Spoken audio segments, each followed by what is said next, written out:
تو اس پروسیس کو basically mining بولتے ہیں. وہ ایک مائننگ سینٹر ہے, مائننگ فارم ہے, مائننگ مشینز ہیں جو کہ آپ کی الیکٹریسٹی بھی لیتی ہیں بڑی ہیوی.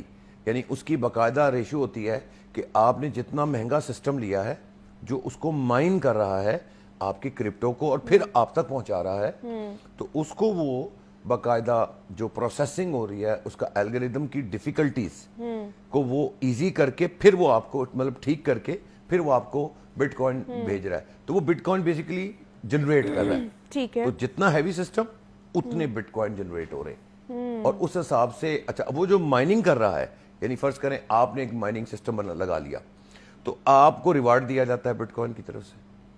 ٹھیک ہے. وہ ریوارڈز علیحدہ ملتے ہیں. تو مطلب ایک کانسیپٹ میں بھی کانسیپٹ ہے. نہیں تو پاکستان میں اگر دیکھا جائے تو بٹ کوائن کی مائننگ کا کیا مستقبل, کیا فیوچر ہو سکتا ہے؟ بہت ہیوی مستقبل ہے. اچھا. ہارڈ ویئر کا بھی سافٹ ویئر, کیونکہ ہارڈ ویئر بھی تو انوالو ہے نا. اب ایک ٹائم تھا جب سی پی یو سے کام ہو جاتا تھا, اب اس کے اندر جی پی یوز لگتے ہیں. جی پی یوز کا مطلب یہ ہے کہ وہ بڑے ہیوی مشینری, تو ہمارے پاس وہ سسٹم ہے یہاں پہ موجود ہے, ہارڈ ویئر موجود ہے. ٹھیک ہے. آپ چاہیں آپ لگا لیں, میں چاہوں میں لگا لوں. تو فیوچر میں دیکھیں نا ایک انویسٹمنٹ کا ذریعہ بنے گا. اوکے.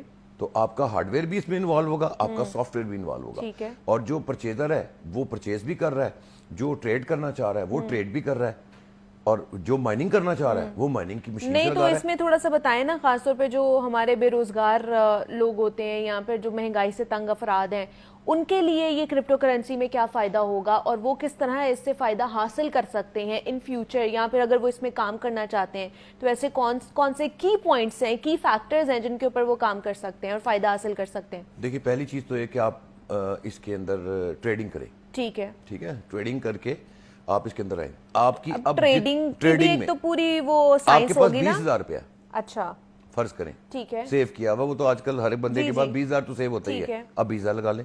اچھا 20,000 لگا کر آپ 20,000 سے کرپٹو کریں, کھیلیں اس میں. اچھا اس کو تھوڑا پہلے سمجھنا پڑے گا, اس کو کھیلیں. اب ایسی اپرچونٹیز بھی آ رہی ہیں کہ فرض کریں آپ بے روزگار ہیں, آپ کے پاس کچھ نہیں ہے, بٹ سیونگز آر دیئر.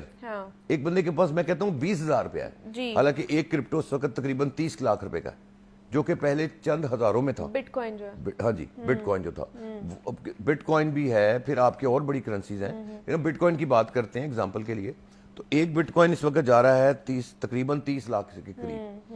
تو آپ کہتے ہیں نہیں میرے پاس 20,000 سیونگ پڑی ہوئی ہے, 10,000 سیونگ پڑی ہوئی ہے, اب 10,000 لگا لیں. 10,000 لگا کے اس ٹریڈ کو سمجھیں, اور اس کے اتار چڑھاؤ کو جب آپ سمجھتے ہیں تو آپ کے پاس فی الحال کوئی کام نہیں ہے نا. تو موبائل تو ہے, موبائل تو ہر بندے کے پاس ہے. تو اس موبائل کو پازیٹیولی یوز کرتے ہوئے آپ اکاؤنٹ بنائیں. اکاؤنٹ بنا کر وہ ایزیلی بن جاتا ہے, ویریفیکیشن ہو جاتی ہے. آپ کے پاس 10,000 بچے ہوئے تھے, 10,000 کی کوئی ویلیو نہیں ہے, لگا لیں. اچھا سپوز اب جیسے آپ نے کہا کہ بہت سارے کوائنز ہیں اس کے اندر, بٹ کوائن کی طرح بہت سارے اور بھی کوائنز ہیں. سپوز کہ اگر ہمارے پاس 20,000 ہے یا چلے 50,000 ہے, تو ان 50,000 کے ساتھ ہمیں کہاں پہ اور کس کوائن میں جو انویسٹ کرنا چاہیے, کتنے کوائنز ہمیں خریدنے چاہیے جو ان فیوچر ہمیں فائدہ دے سکتے ہیں؟ دیکھیں کوائن تو بہت ہیں, ٹھیک ہے, اتنے زیادہ اس کی کوئی حد نہیں ہے, لیکن کام اس میں کرنا چاہیے جو کہ پہلے جن کا پتہ ہو کہ اس پہ کام ہو رہا ہے. تو وہ تو بٹ کوائن ہے, ایلیدیم ہے, پھر آپ کا جو ہے وہ ڈاج ہے, اس طرح کے کافی سارے ہیں بٹ کوائنس. لیکن جو ابھی نئے ہیں, ان نون ہیں, تو وہ میں سمجھتا ہوں بینگ اے پروفیشنل کہ وہ رسکی کام ہے. تو جو آلریڈی چل رہا ہے, جس نے اپنی ریپوٹیشن بلڈ اپ کر لی ہوئی ہے, تو آپ اس کی طرف جائیں بنسبت اس کے کہ کوئی نئے بٹ کوائن میں آئیں. اب دیکھیں نا اس وقت پاکستان میں جو نظام بن رہا ہے, لیٹس سی کہ اس میں کیا کیا ہمیں ملتا ہے, ریگولیٹری اتھارٹیز ہمیں کیا کیا دیتی ہیں. لیکن میں سمجھتا ہوں جو بھی دیں, میرا نوجوانوں کو میسج ہے, ڈو اٹ. اچھا لیکن ابھی کاشف صاحب اس میں کرپٹو میں کچھ پیچیدگیاں بھی ہیں نا اس میں, جیسے ڈی سینٹرلائزڈ ہونا ہے, دوسرا یہ کسی ادارے کے ساتھ منسلک نہیں ہے, کسی بینک کے ساتھ منسلک نہیں ہے, یہ کرنسی خاص طور پہ اس میں اسکیم ہونے کے بھی بہت زیادہ چانسز ہیں.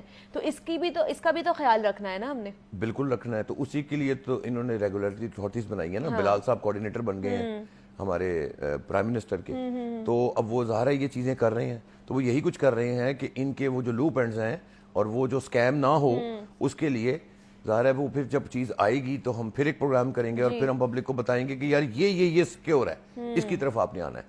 تو اس سے پھر سب کا فائدہ ہوگا. تو let's see in the future کیا ہوتا ہے. لیکن ایسا کچھ بھی نہیں ہے, مطلب اسکیم تو ہر جگہ پر ہے. آپ کا آج کل بینک کے نام پر اسکیم ہو جاتا ہے, تو وہ تو پھر ہمیں سمجھ ہونی چاہیے کہ یار ہم نے یہ اس کا حصہ بننا ہے کہ نہیں بننا. تو میں نہیں سمجھتا کہ اتنی بڑی بات ہے. جب آپ اس کو ریگولیٹ کر لیں گے تو پھر آپ سیف ہینڈز میں ہیں. اسٹیٹ بینک اس کو اون کر لے گا, پاکستان کا بھی فائدہ ہوگا, ہر انڈیویجول کا فائدہ ہوگا. تو یہ وہ ذریعہ ہے. دیکھیں نا اس وقت جاب ہولڈرز جو کام کر رہے ہیں, اس وقت جابز کر رہے ہیں, وہ ساتھ میں بٹ کوائن میں کام کر رہے ہیں, کرپٹو میں کام کر رہے ہیں. لیکن فرق صرف یہ تھا, یہی بات میں پہلے کہا کرتا تھا کہ وہ انڈیویجول جو باہر سے کام کر رہا ہے, وائی ناٹ کہ وہ اپنے ملک سے کام کرے, اس کو ہمارے ملک میں آنا چاہیے. اور اب یہ ایک جو قدم اٹھایا ہے یہ بہت پازیٹیو قدم ہے. اب وہ جتنی انویسٹمنٹ باہر ہوتی تھی وہ ہمارے ملک کے تھرو جائے گی لیگلائز ہو کے, تو اس میں فائدہ ہوگا انشاءاللہ. نہیں تو اب یہ بھی سوال آئے گا کہ جی ہم یہ سیکھ کہاں سے سکتے ہیں؟ کرپٹو کرنسی کے حوالے سے, ٹریڈنگ کے حوالے سے کہاں سے سیکھیں, کہاں پر جائیں؟ تو یہ کیا, اس حوالے سے بھی بتائیے. یہ بھی بہت اچھا آپ کا سوال ہے. اس میں یہ دیکھیں, اس میں یہ سکلز ہیں, یہ سکلز ہی تو ہیں. اچھا, تو سکلز جب یہ ریگولیٹ ہوگا اور لیگلائز ہو جائے گا تو پھر سب کروائیں گے. سب یہ سکل ہے, اس کو سیکھو. اب دیکھیے گا پھر یہ شروع ہو جائے گا ہر جگہ پر. ابھی تو انلیگل چل رہا تھا نا, جب لیگل ہو کے چلے گا تو پھر میں سمجھتا ہوں کہ ہر تعلیمی ادارے کا جو ہے یہ فرض ہے, ان اداروں کا جو سکلز سکھا رہے ہیں ان کو بھی ایک نئی اپرچونٹی ملی ہے جو یہ لوگوں کو سکھائیں. ٹھیک. اور پھر بچے سیکھ کے میرے حساب سے آئیں.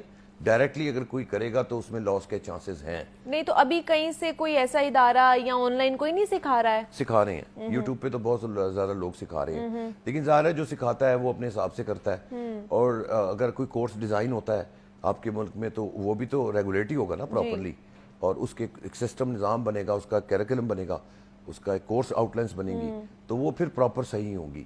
باقی کوئی بیٹھ کے یوٹیوب پہ کہہ رہا ہے, کوئی کچھ سکھا رہا ہے, تو وہ اپنے حساب سے وہ کسی کے انڈر نہیں آ رہا. تو جو وہ کہے وہ صحیح ہے یا غلط وہ اس کی ثوابدید ہے. تو میں سمجھتا ہوں کہ یہ انشاءاللہ تعالی اس کو ہم لوگ کورسز کی صورت میں بھی لانچ کریں گے اور بچوں کو آگاہی دیں گے اس چیز کی کہ انہوں نے کرنا کیا. ٹھیک ہے جی. کرپٹو کرنسی کے حوالے سے ہم بات کر رہے تھے کہ یہ ان فیوچر کس طرح کا امپیکٹ ہوگا اس کا ڈیجیٹل مارکیٹ پر. تو اس پہ بات کرنے کے لیے کاشف افتخار صاحب نے ہمیں جوائن کیا تھا. کاشف صاحب بہت شکریہ آپ کے وقت.